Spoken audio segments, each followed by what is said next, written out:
Bismillahirrahmanirrahim. Assalamualaikum warahmatullahi wabarakatuh.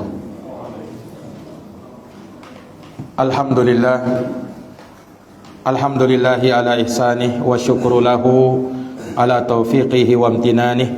Ashhadu an la ilaha illallah wahdahu la syarikalah ta'ziman li sya'nih, wa ashhadu anna Muhammadan abduhu wa rasuluh ad-da'i ila ridwanih, sallallahu wa sallama alaihi wa ala alihi wa sahbihi wa ikhwanih.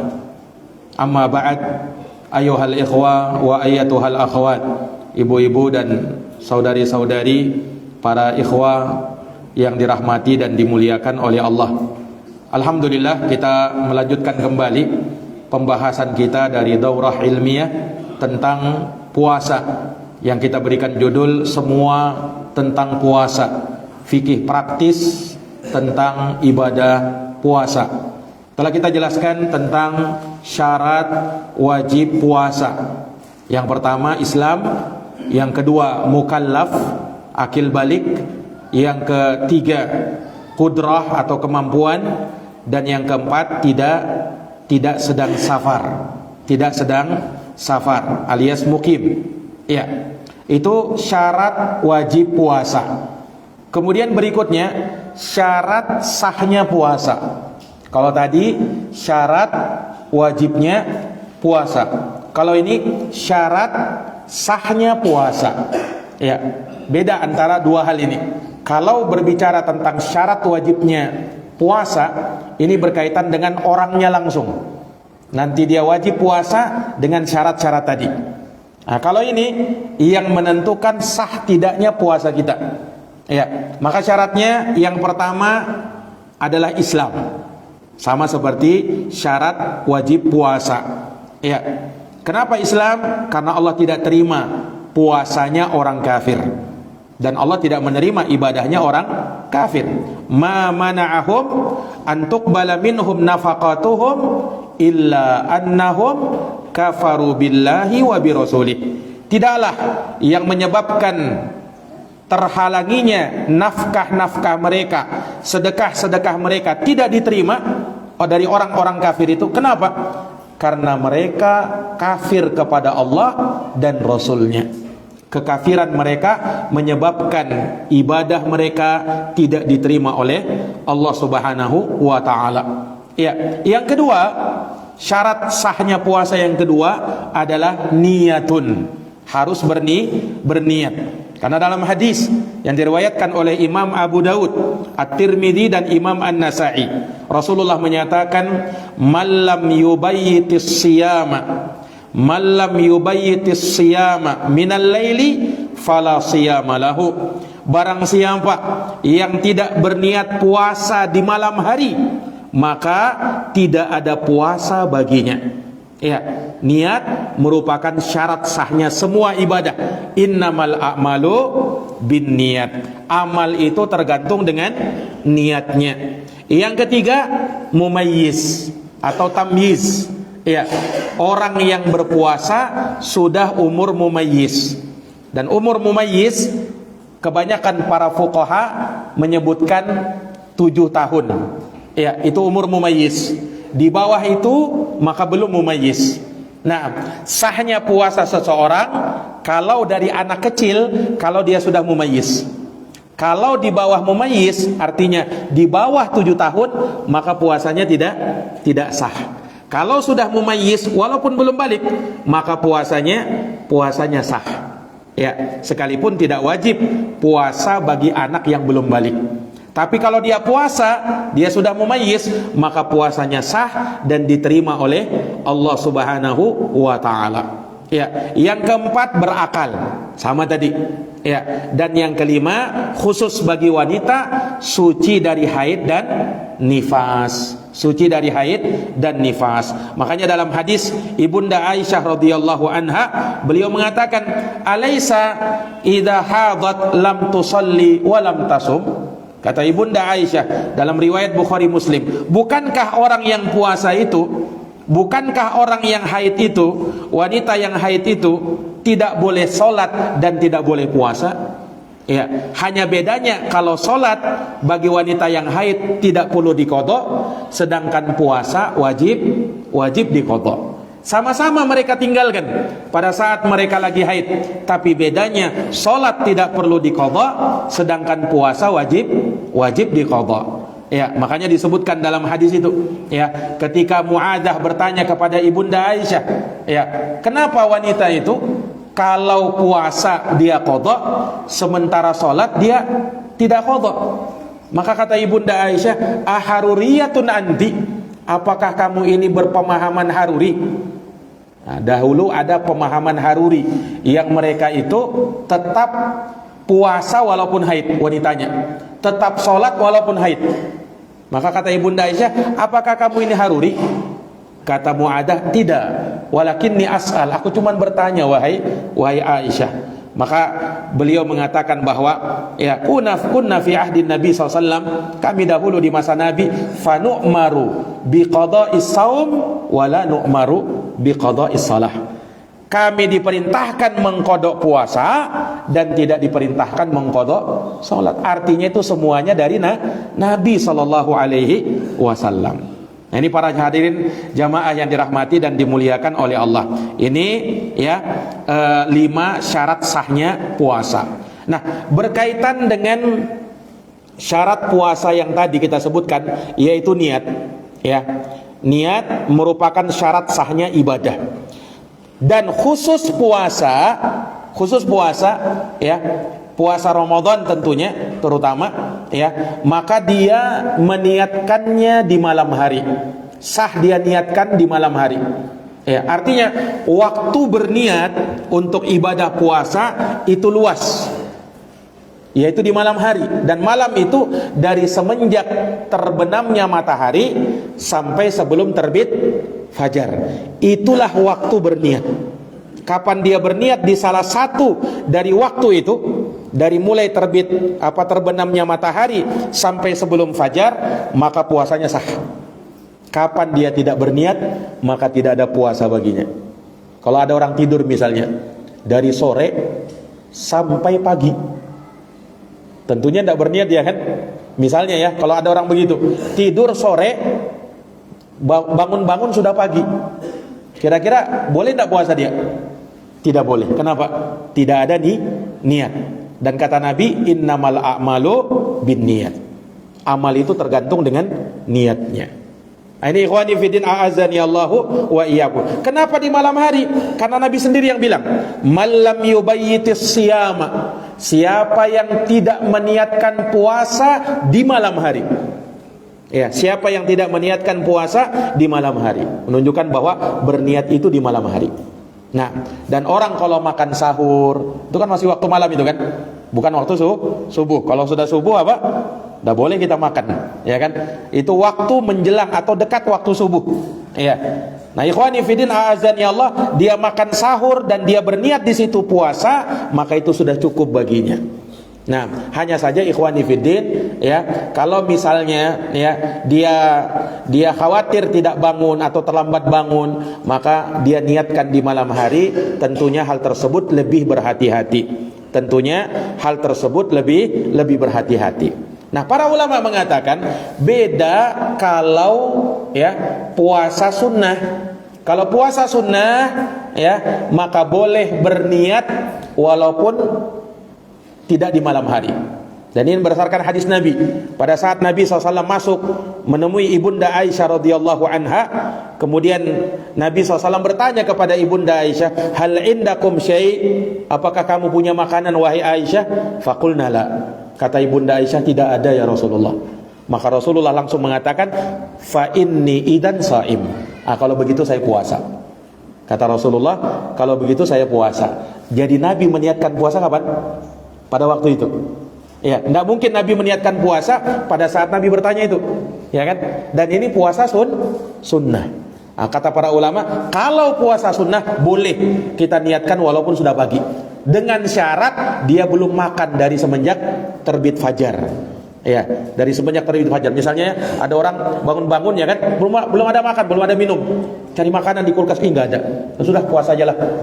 Nah, kalau puasa sunnah boleh. Tapi kalau puasa Ramadan, jelas tidak boleh, ya kan? Jelas tidak diperbolehkan. Ini ikhwani fiddin, a'azani Allahu wa iyyakum. Iya. Dan seseorang pada saat dia berniat puasa, ya, maka dia harus meniatkannya tiap malam. Tiap malam. Kenapa tiap malam? Karena ibadah puasa itu mutajazza, artinya terputus antara hari pertama dengan hari kedua, ya kan? Terputuskan dengan waktu malam. Kita tidak puasa sehari semalam kan? Kita puasa hanya cuman sehari, yakni di waktu siang. Adapun malam kita berbuka sudah. Karena dia terputus antara hari pertama dengan hari kedua, maka kita butuh meniatkan puasa tiap malam. Memang ada pendapat ulama, ya, orang yang berpuasa cukup dia niat di awal bulan untuk puasa 30 hari 1 bulan ke depan cukup katanya. Tapi yang lebih ahwat, yang lebih berhati-hati, niatkan puasa itu tiap malam, ikhwani fiddin wa akhwati fillah rahimani wa rahimakumullahu ta'ala. Kemudian para ulama mengatakan bahwa niat itu letaknya di dalam hati, sehingga tidak perlu dilafatkan. Ya, siapa yang bilang Ustaz? Yang bilang Imam Nawawi rahimahullah, ulama besar madhab Syafi'i. Ulama besar madhab Syafi'i. Apa kata Imam Nawawi? La yasihhu shauma illa bin niyah wa mahalluhal qalbu wa la yushtaratun nutqu bila khilaf. Kata Imam Nawawi, ulama besar madhab Syafi'i, tidak sah puasa kecuali dengan niat. Dan niat itu kata Imam Nawawi letaknya di dalam hati, dan tidak disyaratkan mengucapkannya, melafatkannya. Dan ini bila khilaf, tidak ada beda pendapat di kalangan ulama dalam permasalahan ini. Ikhwani fiddin a'azani Allah. Ya, sehingga cukuplah seseorang itu meniatkan di dalam hatinya, tidak perlu dia mengucapkan nawaitu shauma godin, ya, maka insyaallah taala hal tersebut sudah mencukupi bagi dirinya. Ikhwani fiddin a'azani Allah wa iyyakum. Ya, maka niat inilah yang menentukan sah tidaknya puasa kita. Orang yang membatalkan niatnya walaupun dia belum makan, maka puasanya sudah batal. Contoh misalnya, ada orang mau membatalkan puasanya. Saya mau batalkan ini. Dalam niat sudah membatalkan. Niatnya sudah membatalkan. Pas dia buka lemari makan, tidak ada makanan rupanya. Nah, sudahlah, saya mau lanjut puasa aja kalau gitu. Maka ini tidak boleh. Kenapa? Karena sudah batal puasanya tadi dengan dia sekedar berniat. Ikhwani fiddin a'azani Allah. Orang sekedar niat dalam hati, dia mau batalkan puasanya, batal langsung puasanya. Walaupun dia belum makan, walaupun dia belum minum. Mana dalilnya? Innamal a'malu binniyat. Amal itu tergantung dengan niat. Dia sudah niat batalkan puasa, batallah puasanya. Ini ikhwani fiddin a'azani Allahu wa iyyakum. Sama orang sholat, dia mau niatkan batalkan sudah sholatnya ini, maka belum dia pergi dari sholatnya dia sudah batal. Karena dia sudah niatkan, ya kan? Ini ikhwani fiddin a'azani Allahu wa iyyakum. Nah, ini sebagaimana yang disebutkan oleh para ulama. Nah, kemudian jamaah sekalian yang dirahmati oleh Allah, berkaitan dengan rukun puasa. Rukun puasa itu kata para ulama cuman satu, yaitu apa? Imsak, menahan. Ya, menahan, tidak boleh makan, tidak boleh minum, tidak boleh melakukan hubungan suami istri, tidak boleh melakukan semua pembatal puasa. Dari kapan? Dari semenjak terbitnya fajar sampai terbenam matahari. Nah, maka ini menurut kesepakatan para ulama. Ikhwani fiddin a'azani Allahu wa iyyakum. Nah, para ulama menjelaskannya bagaimana hukum orang yang makan dan minum di waktu fajar, ya, mengira bahwa masih belum terbit fajar, ya, masih belum terbit fajar, atau mungkin dia tidak dengar suara azan subuh, ya, dia tetap makan aja. Nah, sudah habis satu piring, ya, padahal sudah apa? Azan sudah berkumandang, sudah dari tadi, ya. Pas dia mau siap-siap, sudah komat. Nah, kira-kira batal tidak puasanya? Nah, kira-kira batal tidak puasanya ini orang ini? Dia tidak tahu, sama sekali tidak tahu. Dia makan sahur, ya kan? Tiba-tiba, qomat sudah, berarti dari tadi orang sudah azan. Bagaimana puasanya? Puasanya tetap sah. Kenapa? Karena hukum asalnya, ya, orang yang dia mau makan sahur, maka waktu malam ada tetap bersamanya. Ya, itu hukum asalnya. Tidak boleh atau misalnya ikhwani fiddin, tidaklah dia menahan dirinya dari makan dan minum sampai jelas bagi dia. Itu yang Allah firmankan dalam Quran. Wa qulu washrabu hatta yatabayyana lakumul khaitul abyadu minal khaitil aswad minal fajr. Makan dan minumlah kamu sampai nampak jelas. Lihat, jelas. Kalau belum jelas, silakan makan dan minum. Ya, sampai jelas bagimu benang hitam dengan benang putih, maksudnya apa? Waktu fajar. Tsumma atimmus siyama ilal lail. Kemudian sempurnakanlah puasa itu sampai waktu malam. Jelas ini? Ini ikhwani fiddin a'azani Allah. Dan ini berbeda kalau waktu berbuka. Kalau waktu berbuka antum ragu nih, ya kan? Antum ragu, sudah buka atau belum ini ya? Akhirnya antum makan. Dalam keadaan ragu. Ternyata azan baru berkumandang, azan maghrib. Bagaimana puasanya? Sah atau tidak?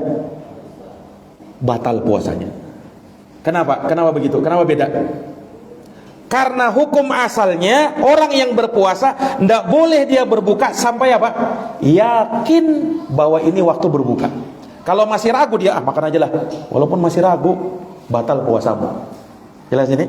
Karena hukum asalnya masih apa? Masih harus terus berpuasa, masih harus menahan diri sampai jelas datang waktu berbuka. Kalau yang pertama tadi apa? Ya, dia makan sahur kan? Dia boleh terus makan sahur sampai jelas baginya waktu fajar sudah tiba. Azan subuh sudah berkumandang. Baru dia boleh menahan. Jelas ini?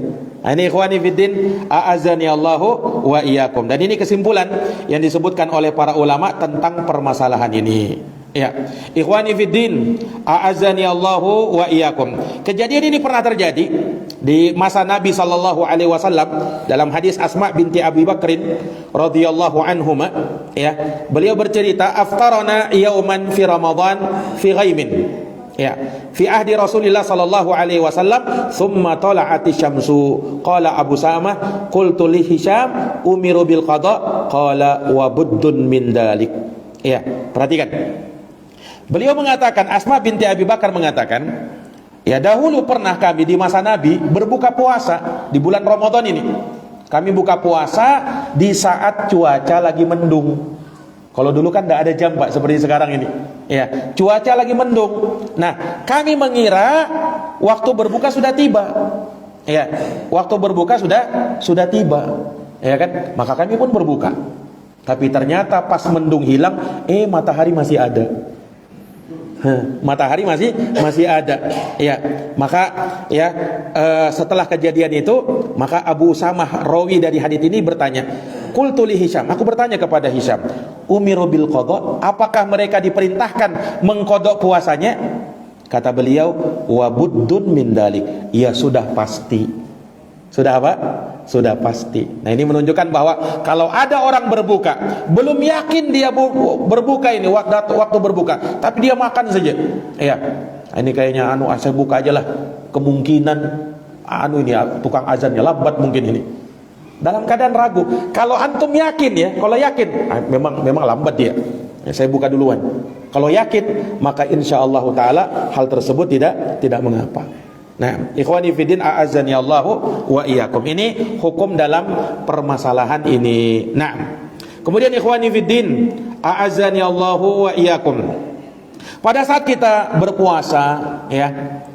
Pada saat kita berpuasa, na'am,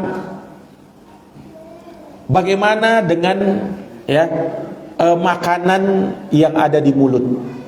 Ketika kita misalnya lagi makan sahur, ya, ngunyah makanan, azan berkumandang. Gimana ini makanan di mulut ini? Dimuntah, dibuang saat itu, dibuang saat itu juga. Paham? Kenapa ikhwani fiddin? Sudah datang waktu apa? Menahan diri dari makan dan minum. Jelas ini? Taib. Ustaz, bagaimana dengan hadis? Ya, ketika seseorang lagi puasa kemudian bejana bejana salah seorang dari kalian ada di tangannya, maka jangan dia letakkan sampai apa? Sampai dia mengambil darinya, minum darinya.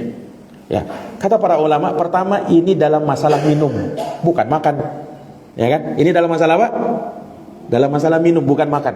Itu yang pertama. Yang kedua, sebagian ulama ada yang mengatakan bahwa hadis tersebut diarahkan kepada makna yang lain. Diarahkan kepada makna yang lain. Ini pendapat sebagian ulama, ada kata mereka bahwasanya hadis ini berkaitan dengan orang yang pada saat dia mendengarkan azan, ya, dia meyakini bahwa ini tukang azan, ya, ini tukang azan kecepatan ini. Ya, ini kecepatan tukang azannya, maka dia masih boleh untuk meminumnya. Itu penafsiran sebagian ulama. Ada juga yang mengatakan tidak. Ya, itu tetap berlaku sebagaimana mestinya. Yani kalau misalnya azan berkumandang dan bejana atau gelas salah seorang dari kalian masih ada di tangannya begini, ya, maka dia boleh untuk meminumnya. Ya, setelah itu meletakkan, setelahnya tidak boleh lagi. Adapun makanan tidak boleh. Ya, asalkan jangan dia jaga. Kalau jangan tidak boleh, ikhwani fiddin. Sebagian orang kan begitu kan, dia akal-akalinya. Dia akal-akalinya juga, saya peganglah. Nah, ambil makan dia. Nggak tahu dia makan pakai tangan kanan atau kiri itu ya. Mungkin dia pegang begini ya, baru dia makan. Pas azan, azan. Ya kan? Nggak boleh, itu mengakal-akali agama namanya. Nggak boleh seperti itu. Ikhwani fiddin, a'azzani Allahu wa iyyakum. Iya, maka ini dari perkara yang hendaknya kita perhatikan. Nah, ikhwani fiddin, a'azzani Allahu wa iyyakum. Ya, kemudian berkaitan dengan makan sahur. Iya, ini dari hal yang disunnahkan menurut ijma' kesepakatan ulama. Sahur itu sunnah menurut apa? Ijma' para ulama. Karena Nabi SAW bersabda, tasaharu fa inna fis sahuri barakah. Makan sahurlah kalian, karena dalam makan sahur itu ada keberkahan. Dan Nabi menyebut faslu ma baina siyamina wa siyami ahlil kitab akalatu sahur. Perbedaan puasa kami dengan puasanya ahli kitab makan sahur. Nah, dan sunnahnya makan sahur itu diakhirkan, ya, bukan disegerakan. Nah, disebutkan di dalam hadis Zaid bin Sabit, beliau berkata, tasaharna ma'a Rasulillah sallallahu alaihi wasallam thumma qumna ila shalah. Kami pernah makan sahur bersama Nabi, kemudian kami berdiri untuk salat subuh. Maka sahabat Anas bin Malik tanya, kam bainahuma, berapa jarak antara makan sahur kalian dengan waktu subuh? Berapa lama jarak antara makan sahur dengan waktu salat subuh? Kata Zaid bin Sabit, qadra khamsina ayah, yakni sekadar bacaan 50 ayat. Ya, berarti waktu sahur itu kapan? Ya, waktu sahur itu diakhirkan. Namanya aja sahur. Sahur dalam bahasa Arab artinya qubailus subhi, waktu menjelang waktu subuh, hampir dekat waktu subuh. Ya, maka keliru kalau ada orang yang puasa sahurnya jam 12 malam. Nah, itu makan tengah malam itu namanya, bukan makan sahur itu. Ya, kalau makan sahur itu waktu mendekati waktu subuh, itu namanya sahur. Ya, ikhwani fiddin, a'azzani Allahu wa iyyakum.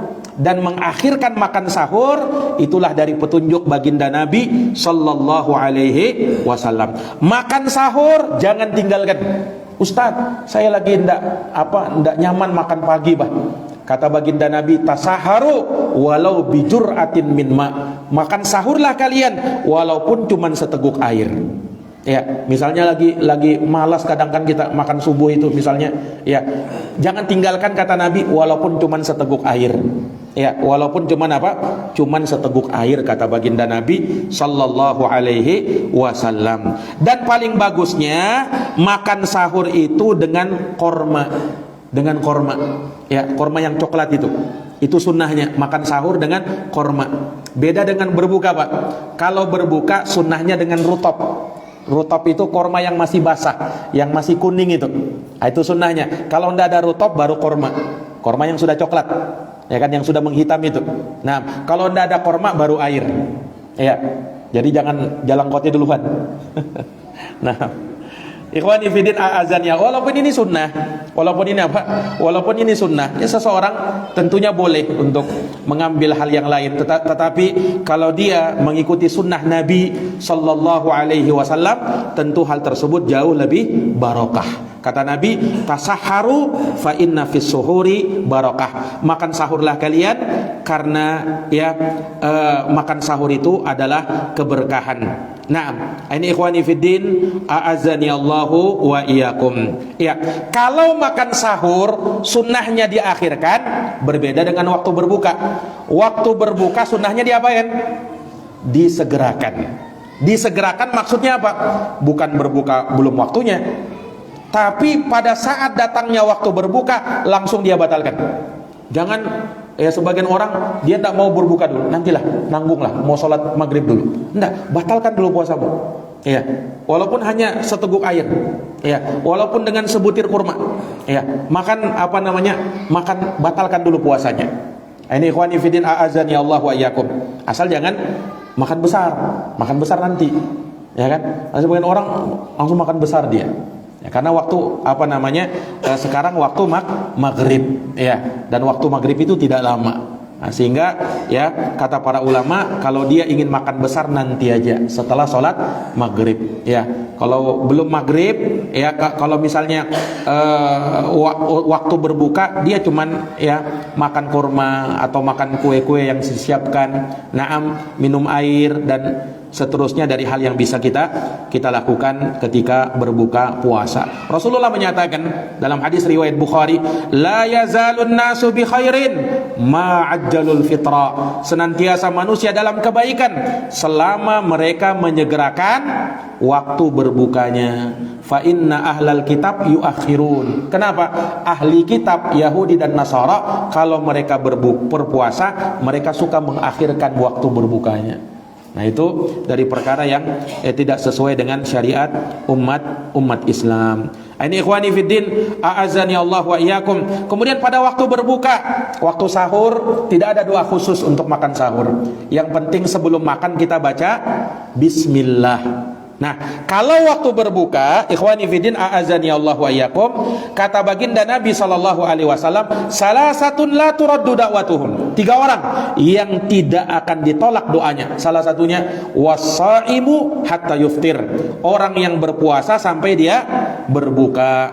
Nah, dan Nabi mengajarkan doa pada waktu berbuka yang paling sahihnya bukan Allahumma lakasumtu. Allahumma lakasumtu menurut sebagian ulama ahli hadis dikritik hadisnya, ada kelemahan. Allahumma lakasumtu, apalagi wabika amantu wa ala rizkika aftartu birahmatika ya arhamar rahimin. Dari sisi makna bagus, tidak ada masalah. Kalau kita mau ucapkan sebagai doa biasa, tidak ada masalah. Ya, cuman meyakini itu bagian dari hadis Nabi, maka hadisnya lemah. Yang lebih kuat adalah hadis bacaan doa pada saat berbuka, yaitu zahabat dhama'u wa batallatil uruq wa thabatal ajru insyaallah. Telah hilang dahaga dan telah basah urat-urat dan telah tetap pahala insyaallah. Kapan kita baca doa ini? Kapan kita baca? Setelah makan atau sebelum makan? Setelah makan atau sebelum makan? Nah, sebelum makan jangan lupa baca bismillah. Jangan zahabat dhama'u wa batallatil uruq wa thabatal ajru insyaallah. Bismillahnya lupa. Ya. Bismillahnya harus. Ya. Adapun zahabat dhama'u itu disunnahkan. Nah, kapan kita ucapkan? Ini khilaf para ulama. Kapan mengucapkan kalimat zahabat dhama'u tadi? Kalau dari sisi makna, kan artinya tadi apa? Telah hilang dahaga. Kapan hilang dahaga? Setelah minum, ya kan? Bukan sebelum minum. Sebelum minum belum hilang dahaga, ya kan? Makanya kata para ulama mengatakan pada saat kita berbuka baca bismillah. Ya, setelah itu ya setelah hilang dahaga antum baru zahabat dhama'u wa batallatil uruq wa thabatal ajru insyaallah. Jelas ini? Nah, walaupun memang ada juga sebagian ulama yang mengatakan boleh-boleh saja kalau mau diucapkan sebelum makan. Ya, boleh-boleh saja. Cuman wallahu alam, yang lebih tepatnya menurut kami itu sebelum atau sesudah makan atau sesudah minum. Ya, maka itu kita ucapkan doa tersebut. Nah, ini ikhwani fiddin, a'azzani Allahu wa iyyakum. Ya, kemudian jamaah sekalian, dari amalan yang sangat mulia pada saat kita berpuasa adalah memberi makan orang yang berbuka. Ya, memberi iftar orang yang berbuka. Kata Nabi, man fattara shaiman, siapa yang memberi buka orang puasa, kana lahu mislu ajri, maka baginya pahala semisal orang yang puasa itu. Ghaira annahu la yanqusu min ajri shaimi syai'a, hanya saja sama sekali tidak mengurangi pahala orang yang puasa itu sedikit pun juga.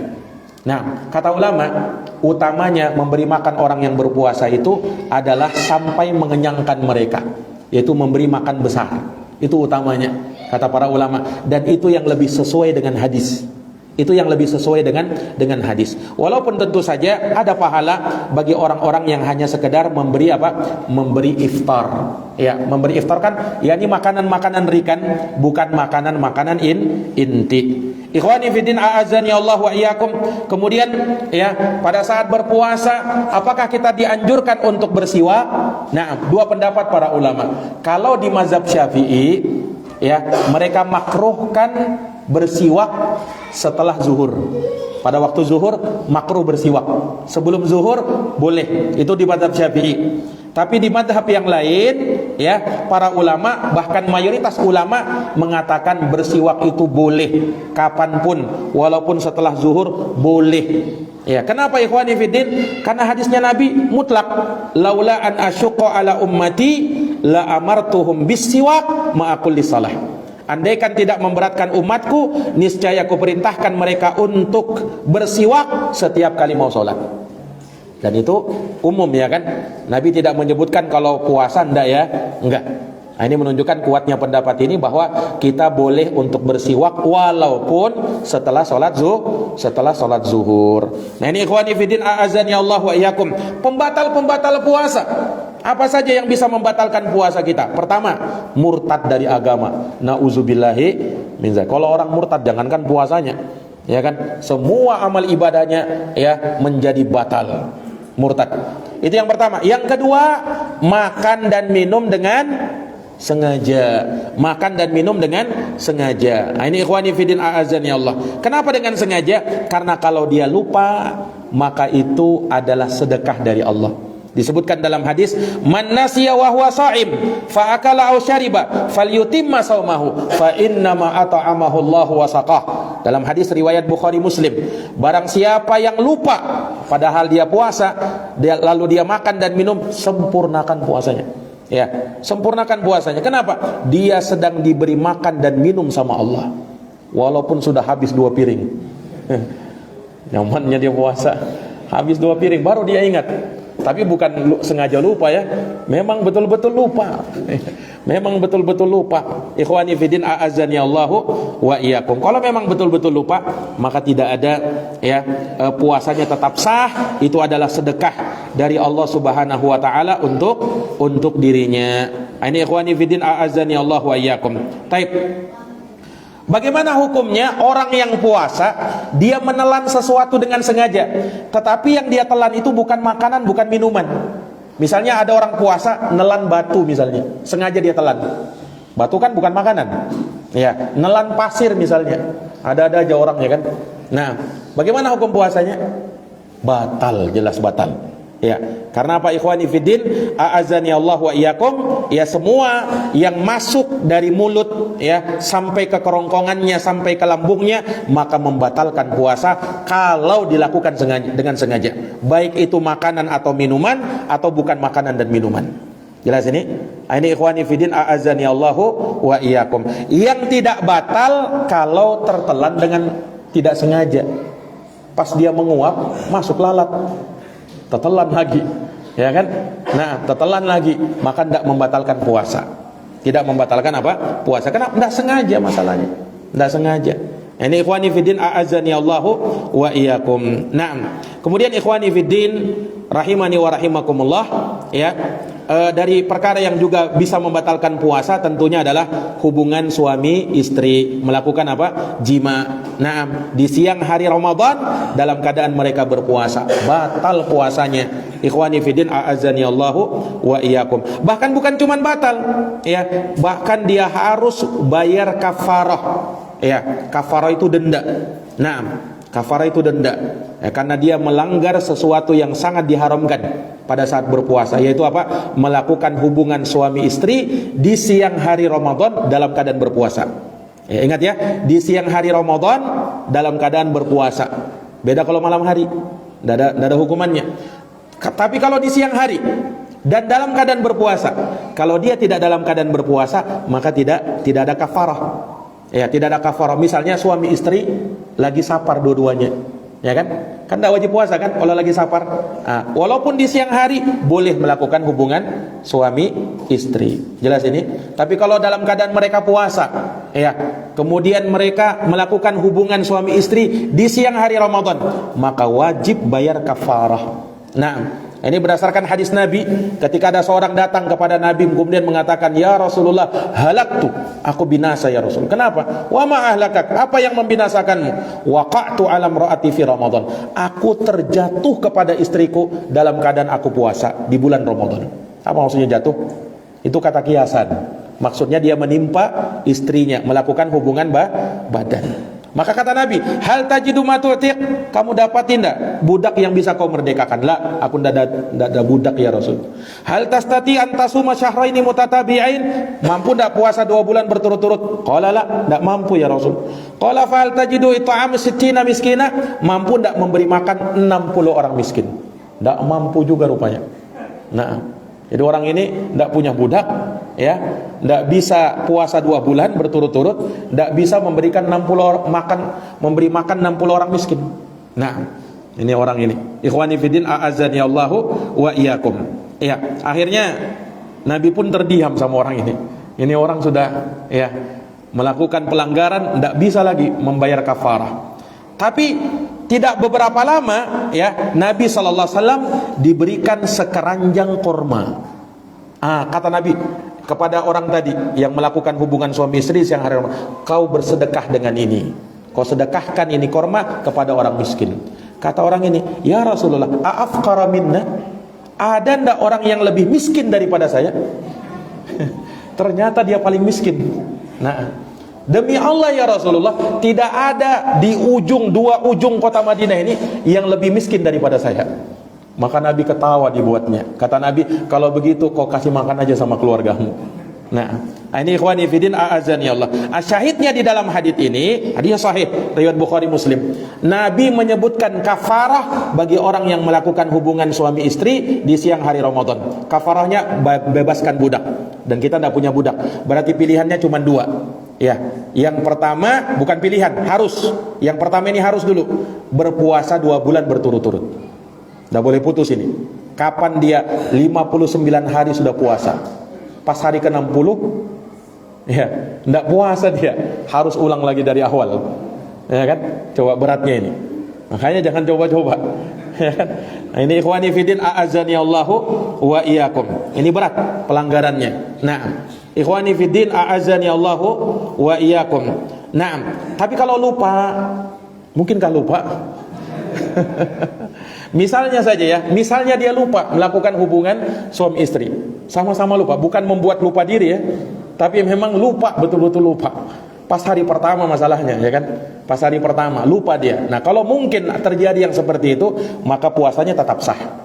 Puasanya tetap sah. Ini ikhwani fiddin, a'azzani Allahu wa iyyakum. Boleh enggak Ustaz mencium istri pada saat kita puasa? Boleh enggak? Mencium istri, bukan melakukan hubungan badan, memeluk istri pada saat kita puasa. Nah, kata para ulama, dalam hal ini ya, kalau dia mencium istrinya diperbolehkan. Ya. Tapi bagi yang punya tegangan tinggi, tidak bisa tersentuh langsung misalnya, ya kan? Kalau bagi yang punya tegangan tinggi tidak boleh kata ulama. Dan orang berbeda-beda dalam hal ini, ya kan? Berbeda-beda itu, ya kan? Kalau secara umum ya mungkin dia biasa saja, ya cium biasa saja, memeluk biasa saja, ya tidak keluar apa-apa, maka tidak ada masalah. Ya, tidak ada masalah dalam hal tersebut. Disebutkan di dalam hadis, karena Rasulullah sallallahu alaihi wasallam yuqabbilu wa huwa shaim wa yubashiru wa huwa shaim. Wa kana amlakukum li irbi. Kata Ibunda Aisyah, Rasulullah itu pernah mencium istrinya dalam keadaan beliau berpuasa, dan beliau pernah memeluk, mencumbui istrinya dalam keadaan beliau berpuasa. Tapi kata Ibunda Aisyah, ingat, Nabi kalian itu paling mampu menahan syahwatnya. Nah, kalau yang mampu silahkan, tapi yang tidak mampu jangan coba-coba.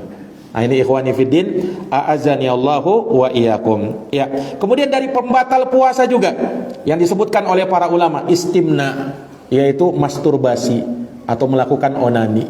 Nah, terlepas dari hukumnya itu dari perkara yang tidak dibolehkan tentu saja, tetapi onani itu, masturbasi juga membatalkan puasa. Mana dalilnya bahwa itu membatalkan puasa? Sabda Nabi sallallahu alaihi wasallam dalam hadits qudsi, kata Allah Subhanahu wa taala, orang yang berpuasa yada'u ta'amahu wa syahwatahu min ajli. Mereka meninggalkan makanannya dan syahwatnya karena aku. Sedangkan orang yang nauzubillah melakukan masturbasi justru menumpahkan syahwatnya. Makanya menurut pendapat yang lebih kuat, memang ada khilaf para ulama, menurut pendapat yang lebih kuat, orang yang melakukan hal tersebut itu membatalkan puasa. Itu membatalkan apa? Membatalkan puasa. Ikhwani fiddin, a'azani Allah wa iyyakum. Kemudian apalagi pembatal puasa? Muntah dengan sengaja. Muntah dengan sengaja membatalkan puasa. Ya. Muntah dengan sengaja itu kalau dia korek, Pak, sengaja dia muntahkan. Nah, kalau muntah tidak sengaja itu karena apa namanya, dia sakit, tidak kuasa menahan, akhirnya termuntah. Nah, ini tidak sengaja. Kalau tidak sengaja, tidak batal. Tapi kalau sengaja memuntahkan, batal. Berdasarkan hadis riwayat Imam Tirmizi, kata baginda Nabi, man dara'ahul qai falaysa alaihi qada wa man istaqa'a amdan falyaqdi. Kata Nabi, barang siapa yang dikuasai oleh muntahnya, akhirnya muntah dengan tidak sengaja, akhirnya dia muntah dengan tidak sengaja, maka tidak ada qada baginya. Ya, tidak ada qada, maksudnya puasanya tetap sah, lanjutkan aja puasamu. Tetapi barang siapa yang muntah dengan sengaja, dia korek, ya, di bagian dalam dengan jarinya sampai termuntah, ya, maka dia wajib mengqada puasa, karena puasanya sudah batal. Ikhwani fiddin, a'azani Allahu wa iyyakum. Kemudian apa lagi yang membatalkan puasa? Khusus bagi wanita, keluarnya darah haid dan nifas. Ketika keluar darah haid, darah nifas, batal puasanya, walaupun tinggal 1 menit. Ada perempuan ya puasa, ya, pas 1 menit lagi haid. Nah, haid, maka ya dia tetap harus mengqada puasanya, walaupun tinggal 1 menit. Nah, ini ikhwani fiddin, a'azani Allahu wa iyyakum. Ya. Kemudian ikhwani fiddin, a'azani Allah wa iyyakum. Ya, dari perkara yang para ulama menyebutkan, ya, hal-hal yang dikhawatirkan orang ini bisa menyebabkan dia buka adalah berbekam. Ya, sekarang berbekam itu sebenarnya membatalkan puasa atau tidak? Ya, dalam hal ini para ulama berbeda pendapat. Ya, yang kuatnya dari pendapat para ulama, berbekam itu bagi orang yang puasa makruh hukumnya. Makruh hukumnya. Kenapa? Karena bisa membuat orang yang berbekam itu membatalkan puasanya. Ya kan? Karena darah dikeluarkan. Ketika itu dia lemas, ya kan? Nanti menyebabkan dia buka. Ya. Makanya dalam hadis itu kata Nabi, ya, orang yang berbekam dan dibekam kedua-duanya telah berbuka. Ya, kedua-duanya telah berbuka. Tapi ada hadis lain kata Nabi, disebutkan dalam hadis itu bahwa Nabi SAW ihtajama wa huwa shaim. Nabi pernah berbekam dalam keadaan beliau puasa. Nah, sebagai bentuk kompromi antara dua dalil yang seolah-olah bertentangan tadi, kata ulama, berbekam itu tidak langsung membatalkan puasa, tetapi dia bisa menyebabkan kita batal puasa. Nah, sehingga para ulama menyimpulkan berbekam pada saat puasa hukumnya makruh. Kalau mau berbekam jangan pada saat puasa. Ya, nah, ini ikhwani fiddin, a'azani Allahu wa iyyakum. Nah, kemudian ada pembatal puasa yang sifatnya itu kontemporer. Nah, ini saya sebutkan aja secara ringkas. Di antaranya orang yang melakukan pengobatan cuci darah. Ya, cuci darah itu membatalkan puasa. Kenapa? Karena pada saat dia cuci darah kan dimasukkan darah baru itu kan, ya kan? Nah, itu membatalkan puasa. Maka orang yang cuci darah membatalkan puasa. Ya. Kemudian di antara pembatal puasa yang lain yang kontemporer, kontemporer yaitu inhaler. Nah, inhaler asma adalah sebuah tabung ya yang berisi obat cair, dan obat ini mengandung 3 unsur: air, oksigen, dan beberapa bahan medis. Ini membatalkan puasa. Bukan fix inhaler. Kalau fix inhaler ya itu boleh, asal jangan terlalu dalam. Dihisap. Ada fix inhaler ya Pak ya? Ya kan, kalau bagi orang yang flu itu kan, itu boleh dihisap tapi jangan terlalu dalam. Itu sama dengan hadisnya Nabi ketika berwudu menghirup air ke hidung, kata Nabi, "Wabalik fil istinsyaq illa an takuna shaimah." Dan bersungguh-sungguhlah dalam istinsyak, menghirup air ke hidung pada saat wudu dalam keadaan puasa, tapi dalam keadaan puasa jangan sungguh-sungguh. Jangan terlalu dalam. Nah, jangan terlalu dalam, kata Nabi. Nah, fix inhaler juga begitu. Tapi kalau inhaler yang merupakan tabung yang berisi obat cair tadi ya, mengandung 3 unsur tadi, air, oksigen, dan beberapa bahan medis, ini membatalkan puasa. Itu bedakan. Itu dibedakan. Nah, ini ikhwani fiddin a'azzani Allahu wa iyyakum. Ya. Kemudian juga dari pembatal puasa ya, dari hal-hal yang sifatnya kontemporer, yakni obat tetes hidung. Obat apa? Tetes hidung. Ini kalau sampai masuk ke dalam, ya kan? Masuk ke dalam itu membatalkan puasa. Ya, karena jalur ke hidung ini ada saluran sampai bisa ke kerongkongan ke lambung, dan itu membatalkan puasa. Nah, jelas ini beda dengan obat telinga. Kalau obat telinga boleh atau tidak? Boleh, karena telinga ini tidak ada salurannya ke kerongkongan. Tapi kalau hidung dan mulut itu ada. Makanya kalau yang masuk dari hidung, yang masuk dari mulut, makanan atau apa, bisa membatalkan puasa kalau dia lakukan dengan sengaja. Ini ikhwani fiddin a'azzani Allahu wa iyyakum. Gas oksigen ya, membatalkan puasa atau tidak ini? Ya. Gas oksigen ikhwani fiddin a'azzani Allah.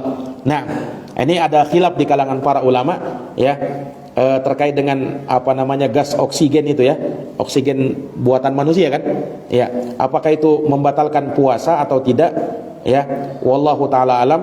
Naam, jikalau hal tersebut terjadi pada diri, ada khilaf memang para ulama dalam masalah ini. Cuman kata para ulama, orang yang sudah sampai di oksigen itu kan berarti sakitnya parah kan, ya kan. Nah, dalam kondisi seperti itu ya dia berbuka sajalah, ya kan, dia berbuka karena sudah kondisinya parah, ya kan. Dan orang yang sakit sudah diberikan apa?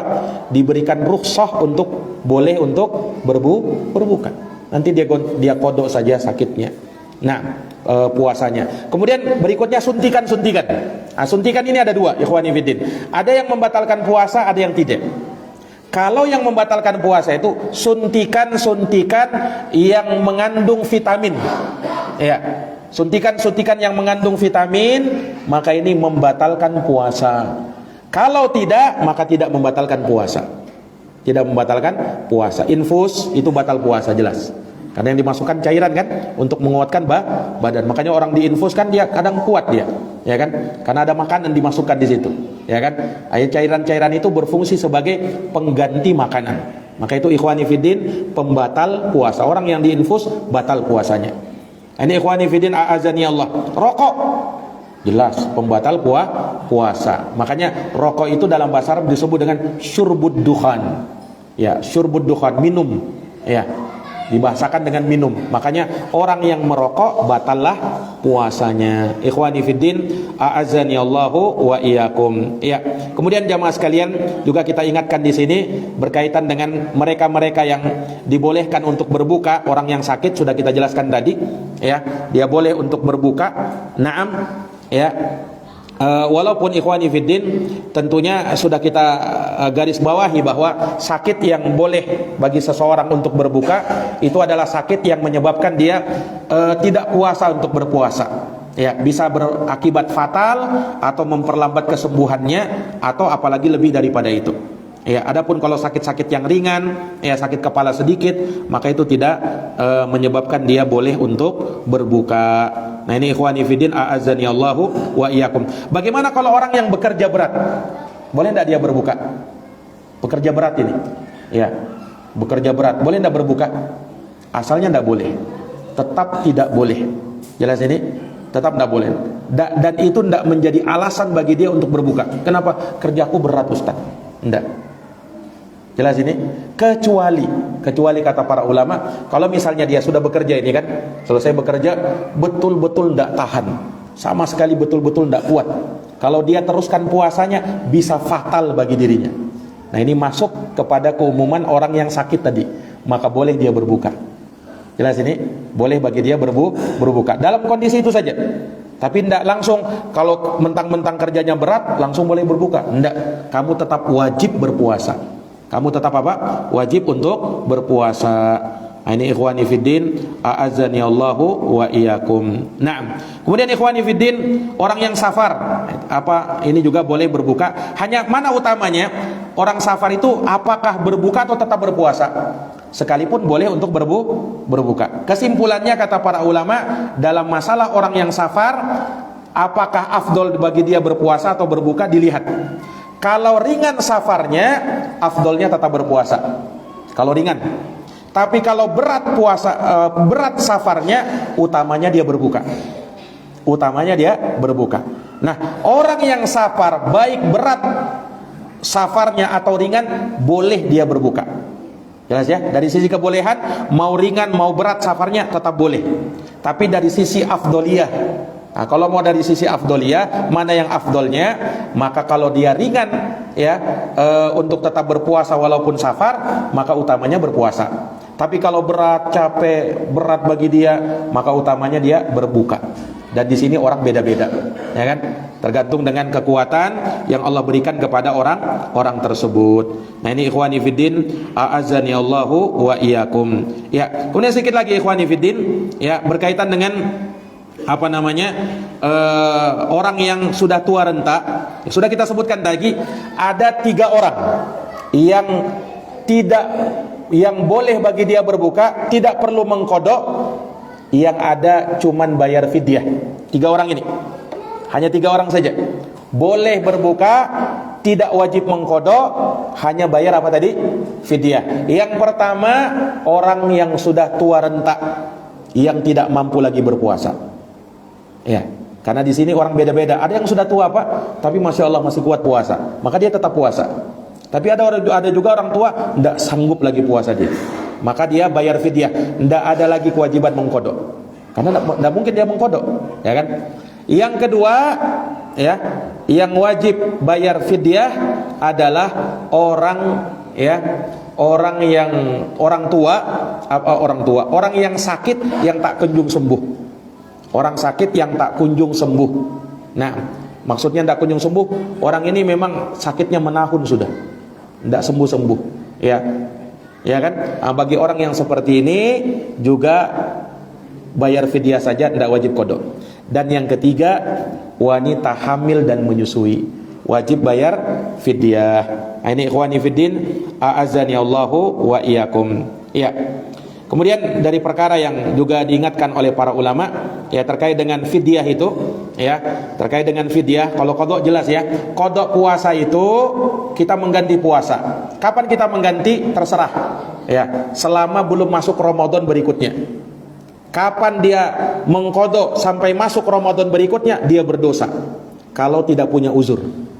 Beda kalau dia punya uzur, Pak. Seperti wanita yang terus hamil menyusui, ya kan? Hamil menyusui lagi.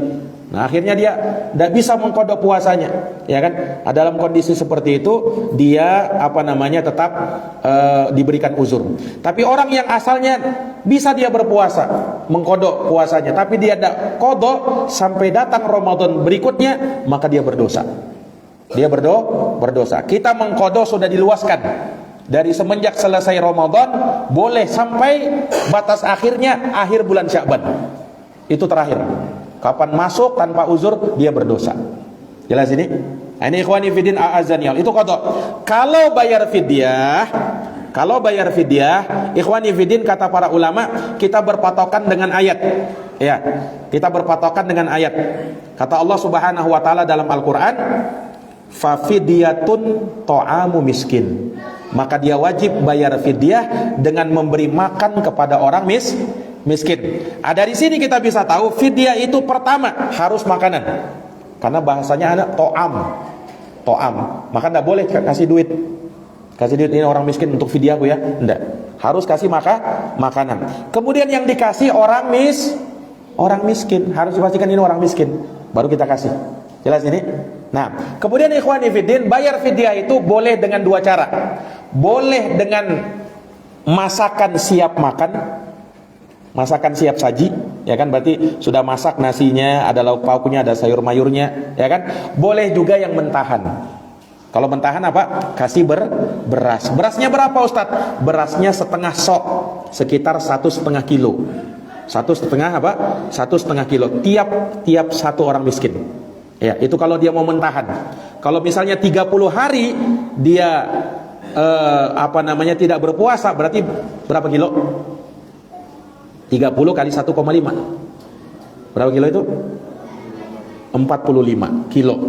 Itu kalau 30 hari dia puasa ya, tidak puasa ya, dan dia membayar fidyah bagi bumil, ya kan, ibu hamil, ibu menyusui, ya, maka dia lakukan begitu. Boleh juga dia makan langsung jadi makanan kotak misalnya, langsung dia kasih kepada orang miskin. Untuk berapa kali? Untuk 1 kali saja. Kan makanan itu kan kita makan sehari 3 kali ya kan, 3 kali. Nah untuk sekali saja. Tidak harus dia 3 kali memberi makan, untuk sekali saja. Anas bin Malik ketika bayar fidyah, dia undang 30 orang miskin. Dia sudah tua renta, tidak mampu lagi puasa. Dia undang 30 orang miskin makan di rumahnya. Dikasih makan sama Anas bin Malik sampai mereka kenyang. Nah, itu sebagai bentuk bayar fidyahnya. Boleh juga caranya seperti itu. Nah ini ikhwani fiddin, a'azani Allah. Dan bayar fidyah kapan? Setelah dia meninggalkan puasa.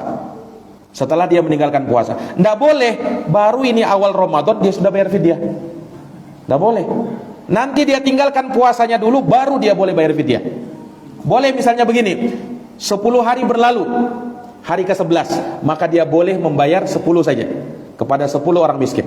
Yang ke-11, 12 jangan dulu, karena belum dia lewati.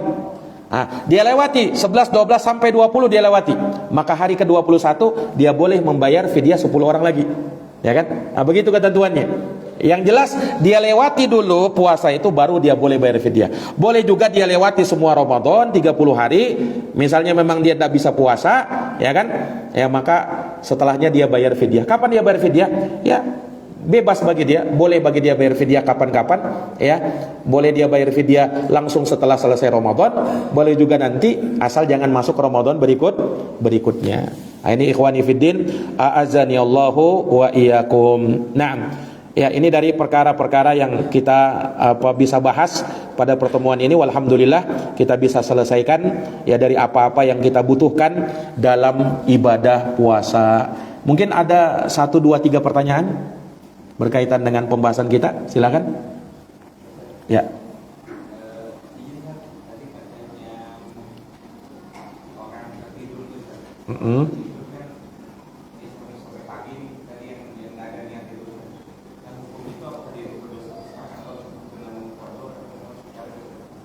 Bagi orang yang tadi tertidur, Pak, dari sore sampai pagi. Nah, apakah dia berdosa gitu ya? Nah, dia tidak berdosa. Pertama, dia tidak berdosa karena orang yang tertidur itu rufi al-qalam alaihi, diangkat pena darinya. Maksudnya dia tidak berdosa. Makanya salah satunya kata Nabi, rufi al-qalam an salathah. Pena itu diangkat dari 3 orang. Salah satunya wa anin naimi hatta yastayqidha, dari orang yang tidur sampai dia bangun. Maka dia tidak berdosa tentunya. Terus kewajibannya apa? Kodok. Nah, kewajibannya mengkodok. Jelas ya? Wallahu alam bisawab. Ada lagi? Ya.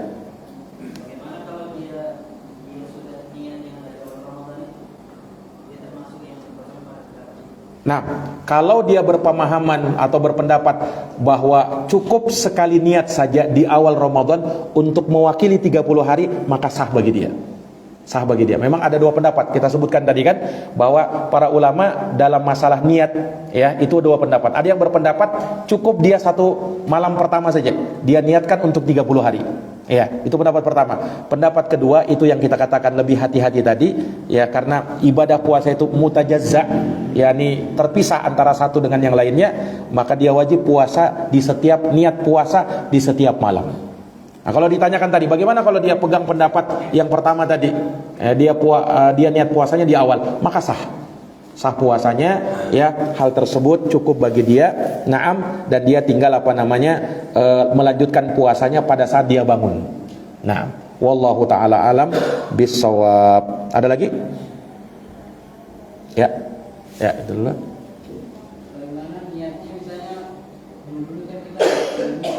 Apa? Wajib niat setiap malam. Itu gimana status puasanya? Taib. Kalau status puasanya, ya kan, status puasanya insya Allah sah yang seperti itu, karena apalagi kejahilannya, ya kan, ketidaktahuannya, ya kan, dan dia istilahnya bukan juga memegang pendapat yang pertama tadi, ya kan. Nah, dia mungkin memegang pendapat yang terakhir ini yang kita sebutkan tadi, ya kan. Maka insya Allah puasa-puasanya yang lalu sah. Nah, karena apa yang dia tidak tahu ya sebelumnya, dan dia berusaha untuk itu sebenarnya, ya kan, tapi dia tidak tahu, naam, maka insyaallah taala yang seperti itu dimaafkan, ma'fuun anhu ya. Makanya salah satu dari apa yang disebut oleh Nabi SAW, kata baginda Nabi, innallaha tajawazali an ummati al khata' wan nisyan wa mastuqrihu alaih. Sesungguhnya Allah memaafkan dosa umatku yang mereka lakukan tanpa sengaja. Itu kan tidak sengaja kan? Tidak tahu, betul-betul tidak tahu. Kemudian orang yang terpaksa atau karena lupa. Nah, diangkat pena atau dosanya, insya Allah Ta'ala tidak mengapa, dimaafkan. Ada lagi? Ya.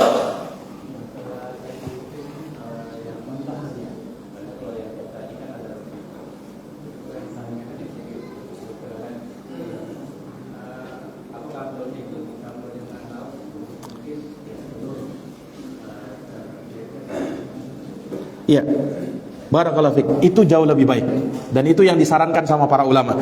Kalau dia bayar fidyah dengan mentahan beras tadi kan, dia pakai beras, yang paling afdolnya dia sertakan lauk pauknya. Ya, boleh selain telur pak, ayam juga boleh, ikan juga boleh, ya kan, boleh. Nah, dia sertakan sayur mayurnya juga bahkan boleh, ya. Nah, itu bahkan disarankan para ulama. Kalau kita bayar fidyah dengan mentahan, maka afdolnya sertakan lauk pauknya. Apalagi kita berikan orang miskin, ya kan. Orang miskin kadang tidak mampu beli lauk pauk, ya kan. Nah, maka paling bagusnya kita sertakan lauk pauknya juga. Ya, wallahu alam bissawab. Ada lagi? Ya. Kan kita bayar fidyah ke kaum miskin. Misalnya ternyata dari tuan dia miskin, tapi ternyata dia lebih dari mampu. Jadi kita salah sasaran ini. Apa fidyahnya? Insya Allah sah. Ya, asalkan kita sudah kita sudah mencari tahu, cuman kita salah target, ya kan. Asalkan sebelumnya kita sudah berusaha, oh ini kayaknya miskin nampaknya nih, ternyata salah kita, ya kan. Nah, ikhwani fiddin a'azani Allah, ada sebuah hadis ya, orang yang berinfak dalam riwayat Bukhari Muslim itu, ya, ketika dia berinfak ternyata infaknya itu jatuh ke pencuri, ya kan. Maka dia bilang, aduh, kenapa sampai jatuh ke pencuri, ya kan. Besoknya jatuh ke tangan seorang wanita pelacur. Nah, salah lagi dia sedekah. Yang ketiga, dia sedekahi orang kaya. Nah, ketiga-tiganya itu dia salah dalam bersedekah. Ternyata di hari kiamat Allah terima sedekahnya. Ya, makanya ikhwani fiddin, kalau misalnya ya kita bersedekah, ya kemudian ternyata orang itu menyalahgunakan sedekah kita, dalam keadaan kita menyangka orang ini memang berhak disedekahi, ya kan? Insya Allah pahalanya tetap berjalan, pahalanya tetap mengalir. Karena apa? Innamal a'malu binniyat. Amal tergantung dengan niatnya. Nah, beda kalau misalnya kita tahu ini orang tidak pantas disedekahi, tetap kita sedekahi. Nah, itu menyalahgunakan, kita sendiri yang salah. Tapi kalau kita sudah berhati-hati, ternyata tetap salah sasaran, maka insya Allah dimaafkan berdasarkan keterangan tadi. Ada lagi? Ya.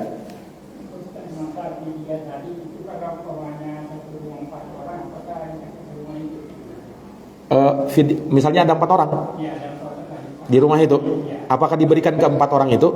Kalau dia miskin ya Pak. Ya, kalau dia miskin ya tentunya. Tapi kalau misalnya di satu rumah ada bukan orang miskin misalnya, ya kan? Misalnya ya, walaupun kebanyakan misalnya ya satu rumah satu keluarga semuanya miskin gitu kan, ya kan? Nah kalau seperti itu jelas kita kasih semua.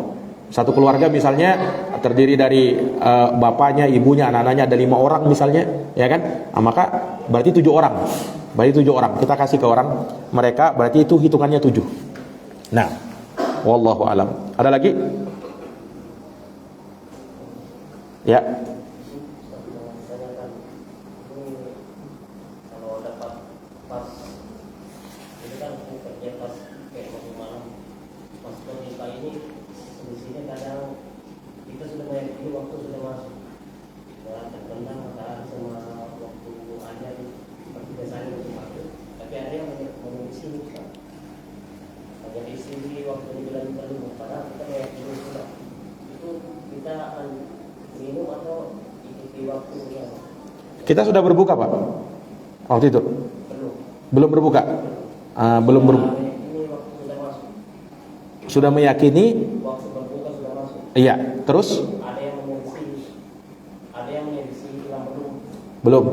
Akhirnya Itu masih bingung. masih bingung. Dia berbuka atau enggak? Belum. Kapan dia berbuka? Setelah betul-betul yakin. Nah itulah yang bagus. Itu yang lebih selamat. Jadi waktu berbuka itu tidak boleh kita kira-kira. Kalau meragukan jangan dulu buka. Antum ragu nih, jangan dulu buka. Ya kan, sampai jelas bahwa telah datang waktu berbuka. Ya, telah datang waktu berbuka. Ada orang mengabarkan misalnya, dan orang ini terpercaya, ya. Orang ini biasanya terpercaya ucapannya. Maka jangan sampai memang belum datang waktu berbuka. Ya kan? Kalau kita juga melihat nih kayaknya betul juga ini, ya kan? Betul juga belum datang waktu berbuka. Jangan dulu berbuka. Ya jadi sudah tepat apa yang diambil oleh teman-teman tadi Pak. Dia tidak berbuka, itu bentuk kehati-hatian. Itu bentuk-bentuk kehati-hatian. Jadi jangan berbuka sampai meyakini dengan pasti bahwa waktu berbuka sudah tiba. Ya. Tadi sudah kita jelaskan ayatnya wa qulu washrabu hatta yatabayyan, sampai nampak jelas kata Allah. Datang waktu berbuka baru berbuka. Wallahu alam bisawab. Ada lagi? Ya.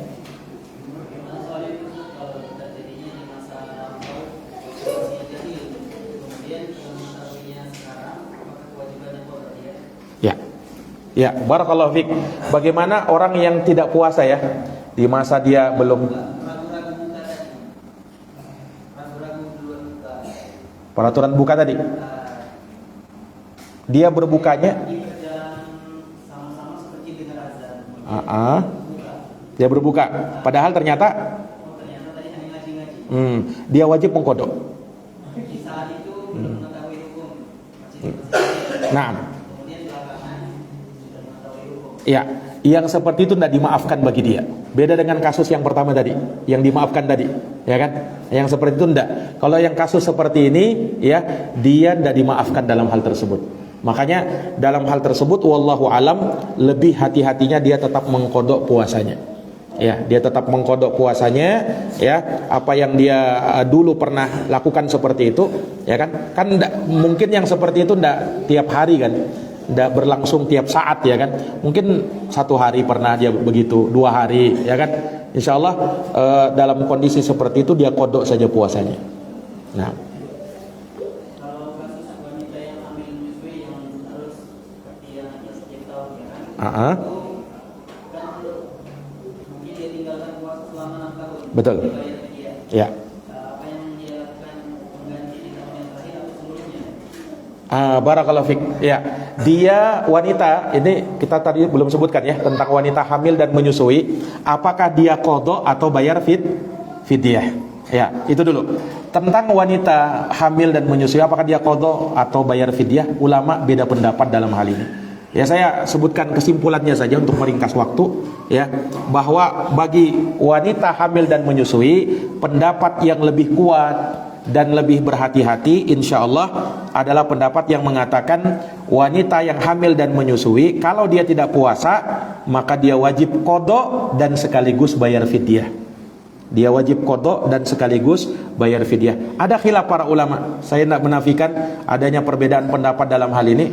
Cuman kalau saya pribadi lebih menguatkan pendapat yang mengatakan wajib qada dan bayar fidyah sekaligus. Itu lebih hati-hati bagi dia. Itu lebih hati-hati bagi dia. Jelas ya? Nah, sekarang kalau tadi pertanyaannya dia hamil menyusui sampai 6 tahun. Ada yang sampai 9 tahun. Ya kan? Nah, kalau dia qada bagaimana Ustaz? Ya. Kalau sudah 9 tahun berarti berapa itu? Berapa bulan itu? 9 bulan dia qada kan puasanya kan? Nah, dia qada juga. Lah bagaimana Ustaz, berat? Ya dia qada sesuai kemampuannya. Dia qada sesuai apa? Sesuai kemampuannya. Nah, kalaupun nanti misalnya sampai dia sudah tua, ya berarti kalau dia sudah tua renta, tidak mampu puasa, gugur baginya kewajiban mengqada. Jelas ya? Nah, jadi dia tetap wajib mengqada. Ya kapan dia qada? Semuanya dari awal yang dia ndak puasa itu. Dari awal yang dia ndak puasa itu, dia wajib qada. Wallahu alam bissawab. Ada lagi? Sudah cukup? Ya. Kalau gitu kita cukupkan ya, sudah jam 9 lewat 10 ya. Antum harus pulang, Ana juga harus pulang.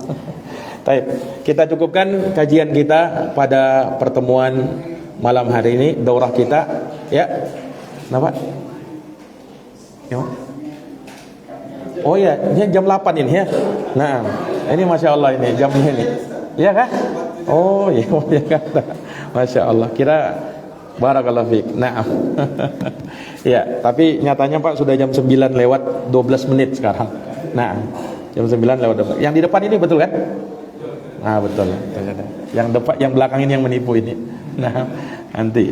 Barakallahu fikum, kita cukupkan daurah kita pada pertemuan malam hari ini. Walhamdulillah kita sudah menyelesaikan poin-poin permasalahan penting yang perlu kita bahas sebelum memasuki bulan Ramadan. Ya, tentu dengan harapan apa yang kita dengarkan malam ini mudah-mudahan bisa menjadi bekal kita di bulan Ramadan tahun ini. Mudah-mudahan ya Allah menjadikan ibadah kita di bulan Ramadan betul-betul sempurna, betul-betul didasari dengan keikhlasan sesuai petunjuk dan tuntunan Nabi SAW, dan kita bisa memborong dan memanen pahala insyaallah di bulan Ramadan. Amin ya rabbal alamin. Ya, jazakumullah khairan atas perhatiannya. Mohon maaf atas segala kekurangannya. Kita akhiri dan kita tutup dengan membaca doa kafaratul majlis. Subhanakallahumma wa bihamdik asyhadu an la ilaha illa anta astaghfiruka wa atubu ilaik. Subhana rabbika rabbil izzati amma yasifun wa salamun alal mursalin walhamdulillahi rabbil alamin. Wassalamualaikum warahmatullahi wabarakatuh.